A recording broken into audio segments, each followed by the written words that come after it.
Hey guys, welcome back to TUTV. I am Jack. And I'm Elise. This week we got Elise interviewing some people from TEDx and very exciting. And we're also going to be later talking about the Oscars, which happened just this last weekend. Did you watch them? No, I was studying for a French exam. Nice. So I did not watch the Oscars. Did you? No. Okay. But I did read about it though, and I know that shape. I mean, I'm not gonna give anything away, but some movies that I really liked won some good awards. Cool. And Kobe Bryant won one, which is kind of crazy. Yeah, I think it's really funny that he won one like the year after Leonardo DiCaprio won his first. DiCaprio's like working years and years, and Kobe's like, I got this. It's too easy. Yeah. Well, we'll get on with the show. On to news.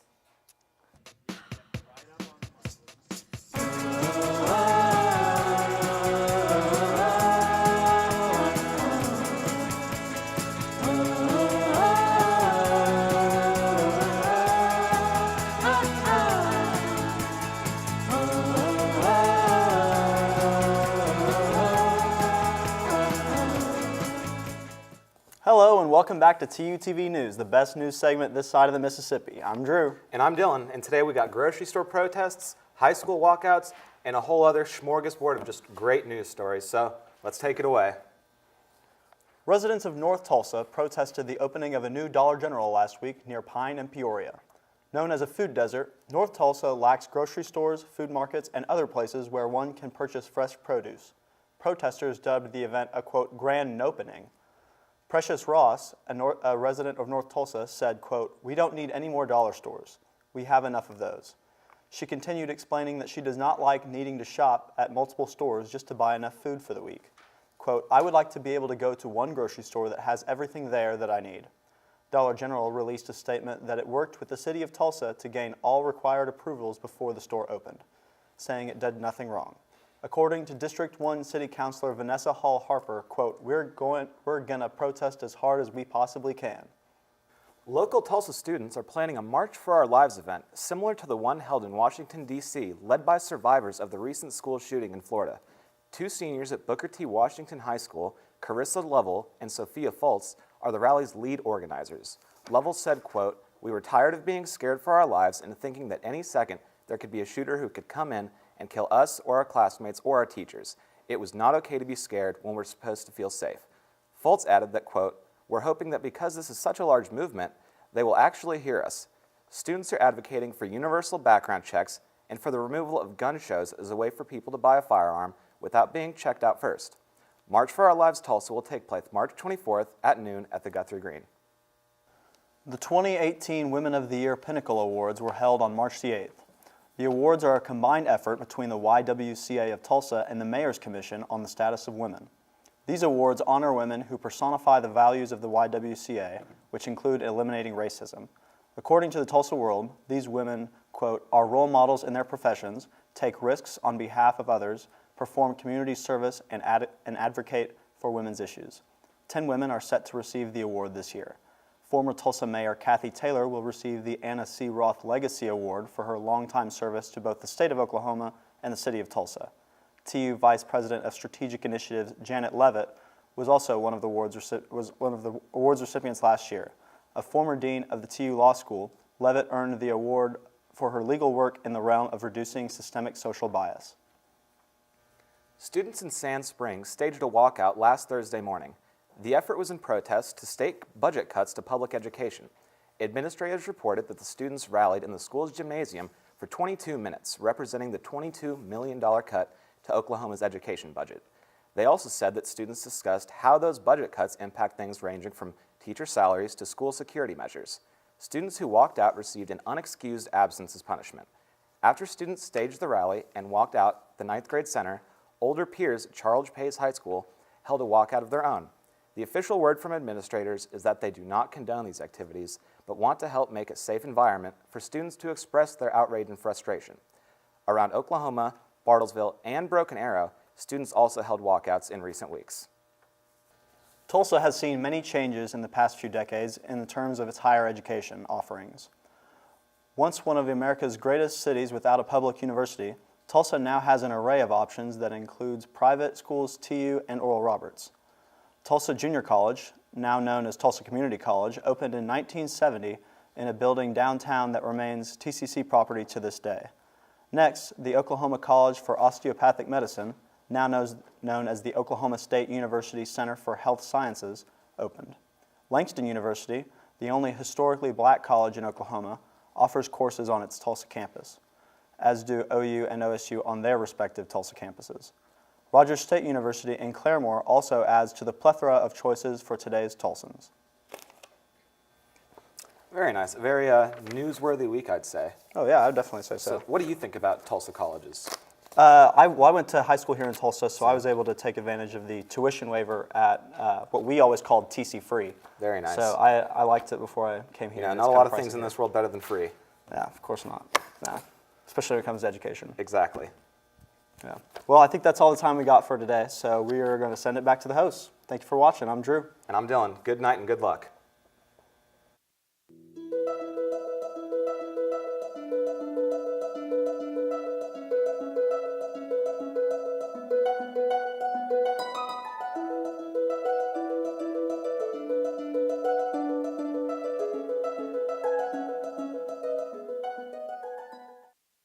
Hello and welcome back. I'm Elise, and today I'm interviewing Anna and Aaron.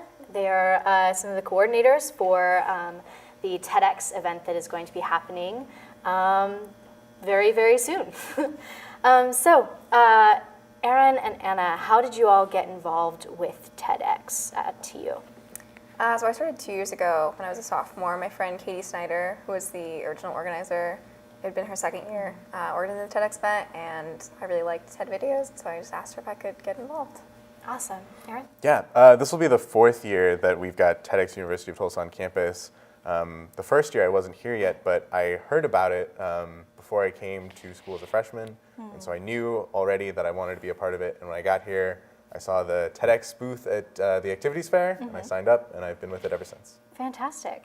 Now, TEDx is a version of TED, right? How is it different or similar from TED? Yeah, so TED is an international conference based around ideas worth spreading. So you've probably seen videos online of some pretty cool speakers. TEDx is an independently organized TED-like event. So it'll be very similar in format and style to the big TED conference, but it will be localized to our university community and sort of the Tulsa community around us. Fantastic. Who are some of the speakers that will be speaking this semester? So we're going to have professors from TU. We're going to have a couple students like Catherine Aronson and Tori Burris. And then we're also going to have people from outside, from within the community, who are going to be speaking at our event as well. So like Carrie Mirabelle, Kathy Campbell. I'm trying to think of other names right now. We have one speaker coming all the way from Bradley University in Peoria, Illinois. So that's like the farthest that we've ever gone for a speaker. His name is Dean Cantu, and we're very excited to have him here with us. How do people sign up to become, is there do they audition? Do they submit research? Like, how do you get involved as a TEDx speaker? So we have an open nominations system that usually goes from about September through October every fall. And during that time, you can just go to our website. There's like a tiny little form that you fill out. It's very easy. You can nominate yourself. You can nominate anyone else. And then sort of at the end of that period, we go through, we collect all of those nominations, and then we send out emails to basically everyone who got nominated, asking if they'd like to come in for an interview. That sort of narrows down the pot. Not everyone wants an interview, but all of those that do, we give all of them an interview, and then we spend a lot of time afterwards discussing the interviews, picking who we think has the best ideas that we want to spread on our stage, and we select them. Fantastic. with you guys, who are you most looking forward to speaking? I'm looking forward to the professor from Illinois. His name is Dean Cantu, and he's going to be talking about death and how we personify death. Oh, wow. And it sounds like a really interesting topic. Yeah. And we also have some performers that I'm really looking forward to. So Right. it won't just be talks and it won't just be speakers. We have a student, Autumn Slaughter, who will be doing slam poetry, and a gentleman named Ritten Quincy from the Tulsa area who will also be doing slam poetry. And then one that I'm really excited for is we have an adjunct professor from the university, Jake Farr, who will be doing a tap dance performance, which is really great because our theme for the year is footnotes. Oh my goodness. So we made a nice little play on words there. Yeah. Okay, what do people need to know about signing up for tickets? Or how are they charged? Just how can people get to this event? And when is the event? So the event will be March 16th. It's the Friday before spring break. So if you're still here on the university and you haven't left for home, we really hope that you can come and join us. Yeah. Students and faculty can still reserve tickets for free if they contact us. Otherwise, people throughout the general Tulsa community can reserve general admission tickets for $10 and VIP tickets for $35. Okay. What do the VIP tickets get you? So basically you'll get just like extra merchandise, so everyone will be getting at least like a t-shirt or something, but if you're a VIP, you'll be getting a little bit something extra in your like gift bag. Yeah, Okay. and you'll also have preferential seating, so that way you can sit closer up to the front, get a really good seat, make sure that you see all the tap dancing. Yeah. Well, thank you all so much for joining us today. I'm really looking forward to the event. Yeah, thanks for having us. Yeah, thank you. Let's head on. Thanks.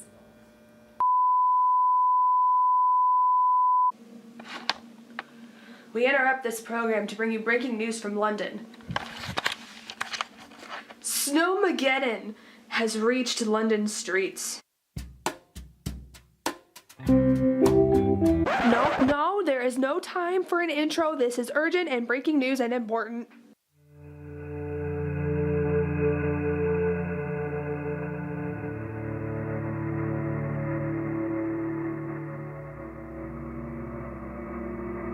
London has not had snow in over 7 years, and now, thanks to the beast from the east, aka Siberian winds, snow has been falling constantly ever since Monday.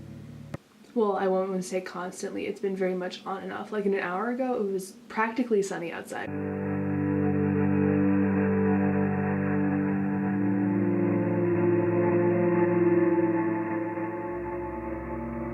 So it's day 3 of Snowpocalypse, Wednesday the 28th of February. So up until this point, it's kind of been like 5 minutes of snow and then clear skies. So very on and off, but today is the first day where A, the sky has been cloudy all day, and B, looks like a legit blizzard out there. So fingers crossed that today's the last day.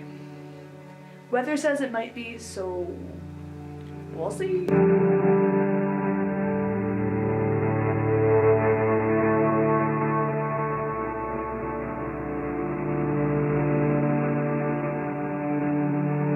Survival log, 1st of March 2018, day 4, Beast of the East still reigns. London's way of dealing with snow on pavements is to sprinkle salt on it. They don't have shovels. The universities here aren't canceling class for this weather. I get an email every day about travel conditions and they're like, the overground system is basically canceled for the entire week, but universities are still wanting to have class. I really hope that the snow stops soon. It was fun for a while, don't get me wrong, I like snow, but it's been 4 days and I have been basically in my room for those 4 days. So it's getting to be a little much. I'm getting a little stir crazy, just a little.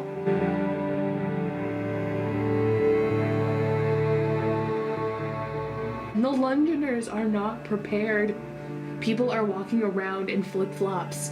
Okay, not flip-flops, but trainers, sneakers. Go home! My roommate doesn't have a scarf. Go home! Stop smoking and get inside. It's not worth it. There are no snowshoes. As you can see, the people of London are smart now. And there are no brave souls trying to walk these roads. People are slipping and sliding. They are not prepared for this weather. The Londoners are not prepared for the snow. I mean, yes, you can see the grass still poking out of the snow, but that is not the point. The train's all done. My Tesco order with my groceries an hour late. They are not built to conquer crystallized water that drops from the sky in random and completely unique patterns. Hopefully we'll be able to make it through. But just in case we can't, just in case the snow is too much for this great city, I just want to let you all know that I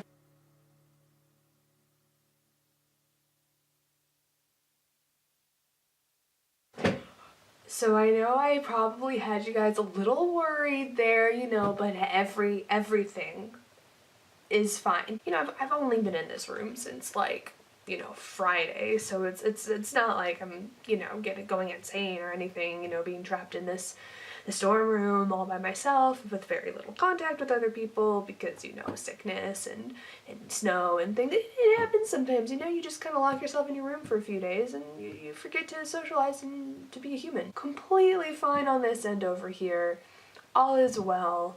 Snowmageddon, Beast from the East, is not gonna conquer London.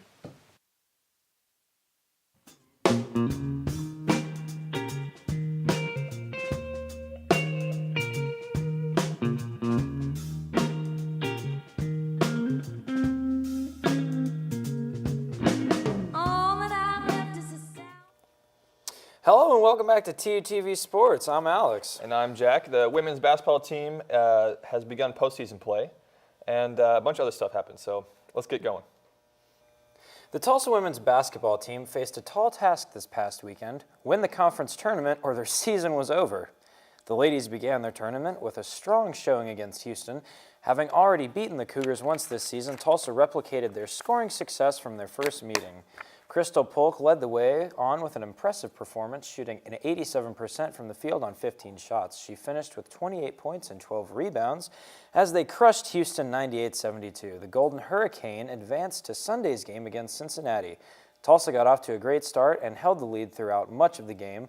A late push by the Lady Bearcats inspired a frenetic finish that included 9 lead changes in the fourth quarter.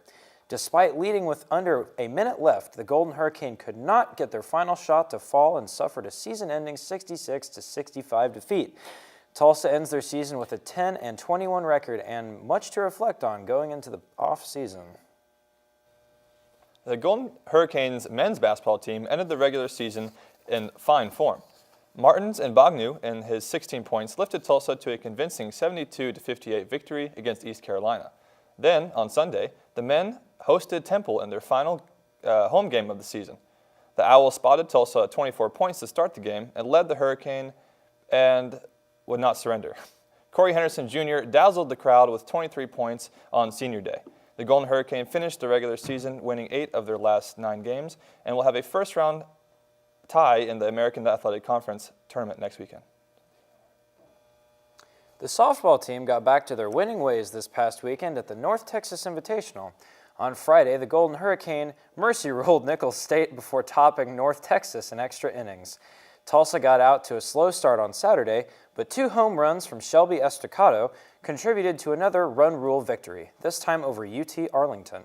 After a rematch victory in extra innings against Nicholls State, the Golden Hurricane got the better of UT Arlington for the second time in as many days to move to 5-0 on the weekend. After winning 9 of their last 10 games, the softball team will return home to host their first game of the season this Thursday evening. The men's tennis team made a short trip to the Dallas area last Wednesday. There, Gerard Hing, Josh Goodger, and Mitchell Pritchard each won singles matches to overcome UT Arlington 4-3.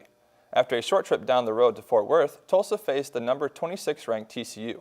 The Horned Frogs, who boast 3 of the top 58 players in the country, made short work of the Golden Hurricanes, sweeping each of their 6 matches.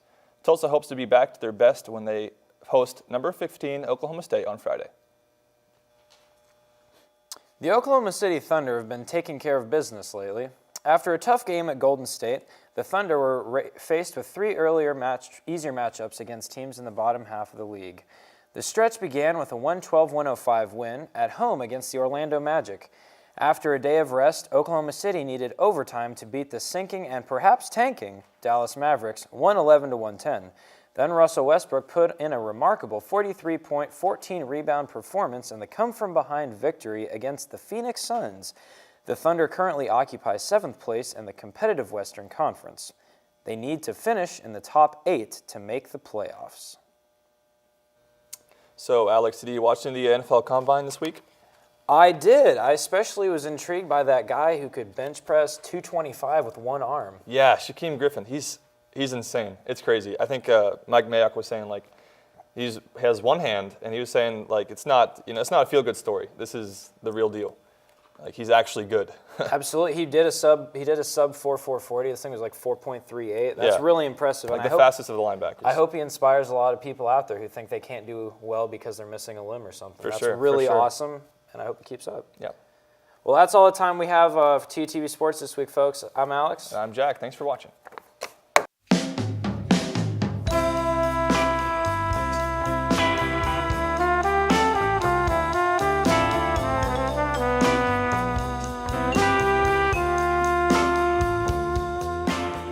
Hello, I'm Molly. And I'm Dylan, and welcome back to TUTV Entertainment.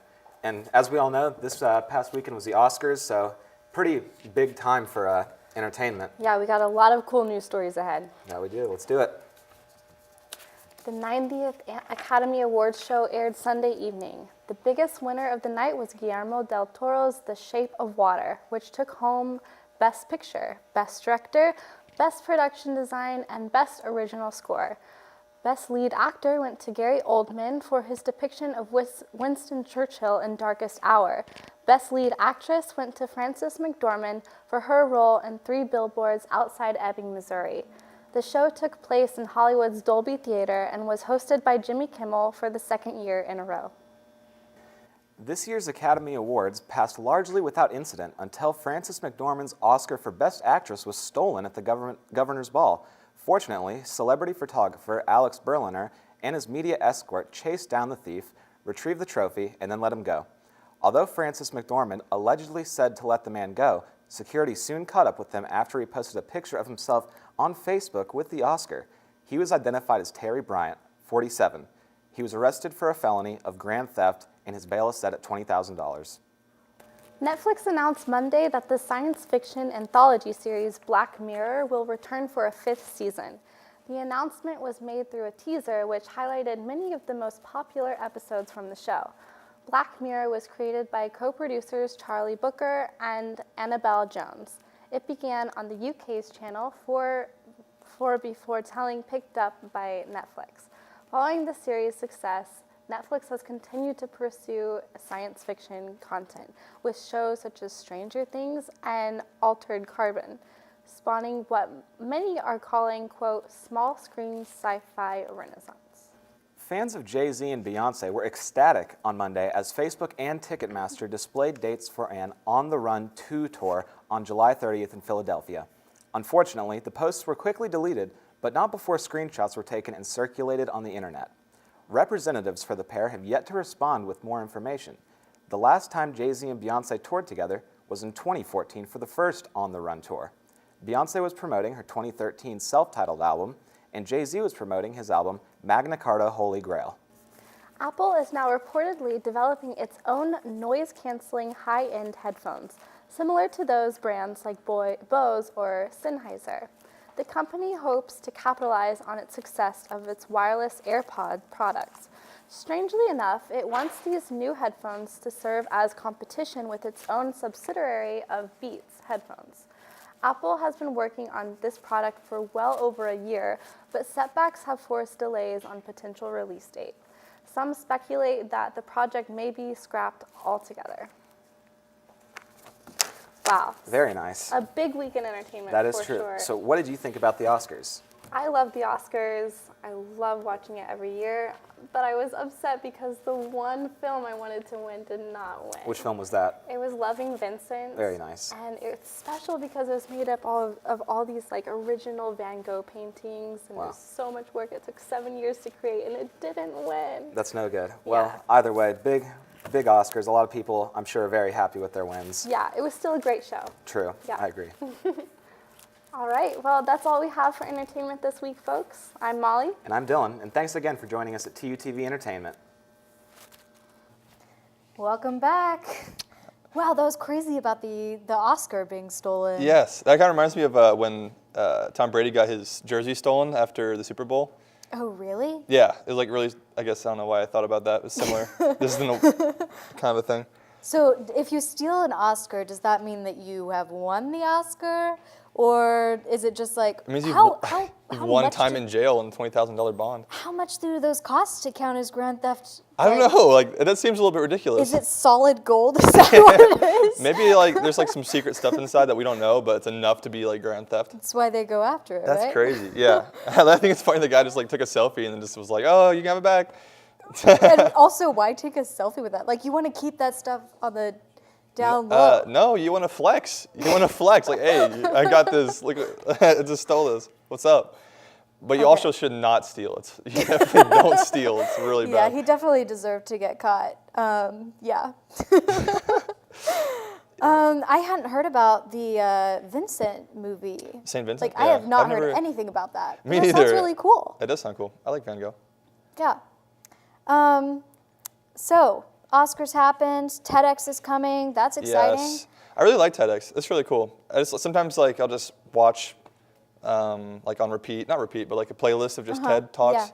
yeah. It seems like they all know what they're talking about, which What's is been crazy. one that's really interesting? Because I'm not really familiar with that. I remember watching one about like how many people, I think it might have been not TEDx, but how many people play video games and like the hours spent like playing like Call of Duty and other big video games. It's like longer than the Earth has been like here, which is crazy. Like for Wow. each person, you know what I mean? Like, to add up each person's game time. That's crazy Yeah. to think about. Yeah, it is crazy.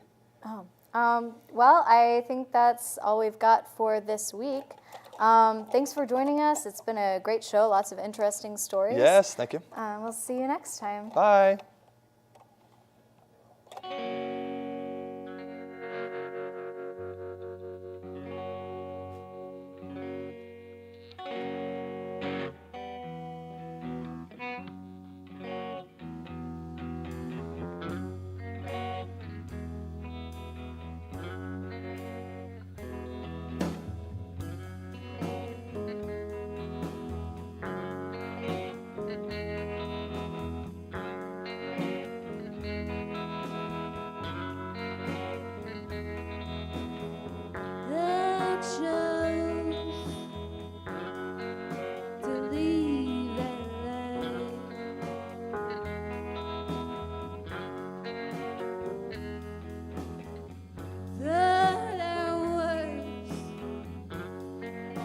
Say